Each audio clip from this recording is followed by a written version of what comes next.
I don't know about you guys, but I feel there's a lot of sort of myths around self-employed Quite a lot of people. confusion as well. Yeah. It's just mainly confusion. No one knows what they are. No one Yeah. knows what they do. So I think it's sort of a good topic to have, just to sort of discuss, sort of put everyone's ease at mind at ease, should I say? Hi guys, welcome back to another episode of Reside Podcast, talking about all things mortgages.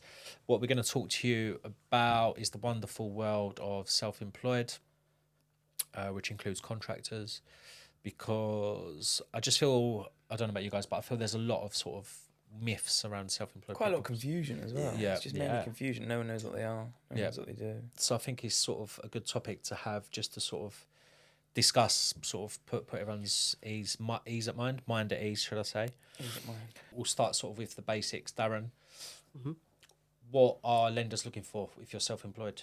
Yeah, so with that, a lot of confusion around it, as Ducky was saying earlier on. Lenders will be looking for the last 2 years SA 302, so your basically essential your tax calculations, and to go with that, they'll be looking at your tax years or your tax year overviews, just to make sure that your tax liability is all up to date and all paid, and there's no discrepancies on that front.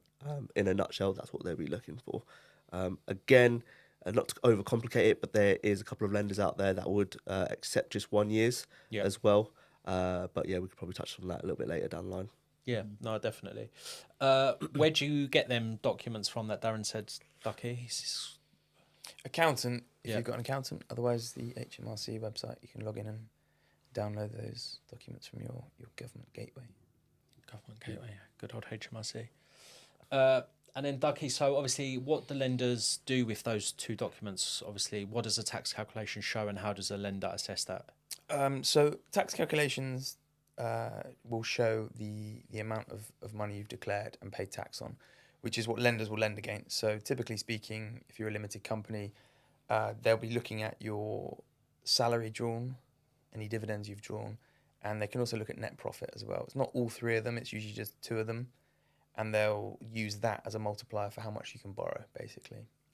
Sole traders will just be your net profit as a multiplier. And then the other side of things is the partnerships. If you're in an LLP, they'll look at your profit share on that and multiply that. So the money, the profits you've paid tax on is what they'll use to multiply and lend to you based on. Cool. So essentially, from what you've just said, lenders will look at various types of income that has been declared from a self-employed person and use that to sort of assess. Exactly, yeah. Whereas employed people will just use their salary. Most lenders, like we're speaking quite broadly speaking, will take your salary and your dividends and they'll multiply that by 4.5 times, 4.75, whatever, and they'll use that as your mortgage amount. Some will look at the profits, net profits, and your salary as well, retained profits, things like that. But again, there's so many lenders and so many different ways of doing it that there's different angles to use depending on what sort of business you're in. And how you... So just based off that, again, I don't want to sound like a broken record, but it's quite important to speak to a professional broker, isn't it, when you're self-employed, because they'll sort of... Absolutely. There's just so much confusion around being self-employed. Essentially, being self-employed is where you employ yourself. Yeah. So if you own more than sort of 25% of a company, you're going to be looked at by mortgage lenders as being self-employed, and of that there's lots of different income streams and ways of paying taxes, etc. So speak to a broker and they can talk you through, if you want to maximize your borrowing, we can look at different lenders there. Or if you're just looking for the best rate, obviously the first top lender might not be able to lend you what you need based on one figure, but there might be another lender, or we can look at a different angle. Contractors and things like that also sort of play a part in day rates and things. So I think it's important when you speak to a broker is that once you tell them your income and how it's formed, whether it's salary, dividends, net profit, retained profit, they'll know instantly which day rate contractors. They'll know instantly which lender to go to sort of get you the best depending on your situation, circumstance, and what you want to do. Because I think a lot of time what we see is if you're self-employed, you'll just approach your bank, won't you? Yeah. So like you bank with, I don't know, Santander or Barclays, and you think, I'll just go in and speak to someone there. They'll look at your figures and give you based on their borrowing, whereas another lender next door might sort of offer you what you need. Absolutely. I was just going to add as well, on the back of Ducky's point about, if you go into a lender that's going to accept your last 2 years tax calculations, what they'll tend to do is average between the two. Yeah. So if you've got a period where it's increased from 1 year to another, they're going to go with the average between your salary dividends or salary and net profit. However, if your income is lower in the second year, as in the current year, the last year that's just gone by, Yeah. they would tend to just use that figure rather than average the previous year, purely because your income's decreased in effect. I always think it's quite funny when you see self-employed and sort of they've declared 30,000 1 year and then the next year is like 90,000. Yeah. Because they know they're applying for mortgage, but although the average will be taken, lenders might ask a few more 100%. questions around that as to why Yeah. it's been declared. Like what's So- happened? Why has your income suddenly just jumped, tripled? And likewise, if your income suddenly just dropped, Yeah. they're gonna query that 100%. They're gonna want to have some sort of rationale behind that, and it might be something as purchasing some additional warehouse or something that would help the business. costs. So yeah, I mean, just be prepared for sort of questioning around it. Yeah, no, I think a top tip is if you know you're applying for a mortgage, sort of speak to your accountant in advance and say, look, in the next 2 or 3 years, I'm going to be applying for a mortgage. I need my income to be steady. As not that you're doing anything wrong, but it's all dependent on what income you've declared. Rav, Steve mentioned a few things there like salary, dividends, net profit. Just want to give us a little summary of sort of what those things are and sort of what the difference between them is. Yeah. So, broadly speaking, most self-employed people will follow either sole traders or form under limited company. Sole traders are pretty much simple. You sell your goods or services for a price. You deduct your cost, whatever your profit. You're going to pay tax on that profit. So your mortgage is going to be based on that profit that you made as a result of your self-employed activity. Under the limited company side, limited company is an entity in itself, so you would draw a specific salary from your own company, and over a period of time, you would also draw some dividends, which is generally from your profits that your company has made. So when it comes to mortgage, we can look at how much dividend you have taken out over the course of a year and how much salary you've taken out over the course of a year, all of which is what you have declared to HMRC, right? So if you've taken out £10,000 in salary and £20,000 in dividends last year, that's what goes towards your affordability for this year. So if you're taking out more salary this year and you're taking out more dividends this year, unfortunately, unless you've done your accounts and submitted those figures to HMRC, those won't be counted. So that's the downside of being self-employed, where your business is really doing well and genuinely doing really well, but you can't take the benefit of getting a higher mortgage because you're going to have to wait until you've done your accounts.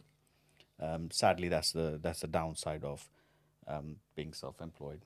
But some lenders are also keen on taking net profits. Mostly net profits after the corporation tax, but there are a couple of lenders who would actually take net profits prior to corporation tax. I think Metro is one of the key player in that. So whatever your profits your company's made plus the salary that you've taken out, the borrowing would be based on that. Often so happens that net profits tends to be higher than your dividends, and if we are going with a lender that looks at net profits prior to corporation tax, that means that your income potentially would be 25% higher because corporation tax is now increased. But for last year, it would have been a 20% corporation tax and 19% corporation tax. So, your income would have been 20% higher if we looked at that figure, which meant that you could borrow a lot more compared to just looking at standard dividends or salary, right? Cool. So again, many angles, many different ways. We could sit down and go through all different options like, okay, these are the options in terms of borrowing. This is the rate of interest you can get with these different lenders. Perfect. Right. Thanks. So it's very vital that you speak to us and not just go straight to your bank. Yeah, it's a good idea to give a good background of what you do as well. So when you're talking to a broker, a lot of people, we decipher that, they say they're on a salary of whatever, or they're PAY, whatever, but it turns out they own, 30% of the limited company. But it's a good idea to give all the background information, what you do, how you've been doing, how you're paid, what you've been drawing for the last years, how it's drawn. And if you don't know, just ask your accountant to check before you speak to a broker. Yeah. Cool. Another important thing as well is obviously Darren touched on it earlier. I think a lot of people think, oh, I have to have 2 years accounts, but we did mention that there are limited lenders that do 1 year's accounts, isn't there, Steve? Yeah. Yeah, exactly. Again, it's subject to criteria and a few other questions, but yeah, there are lenders out there who can look at just your 1 year's accounts, full accounts, and potentially lend off of those. Yeah, it's just knowing where to go and how to approach them, basically. Cool, perfect.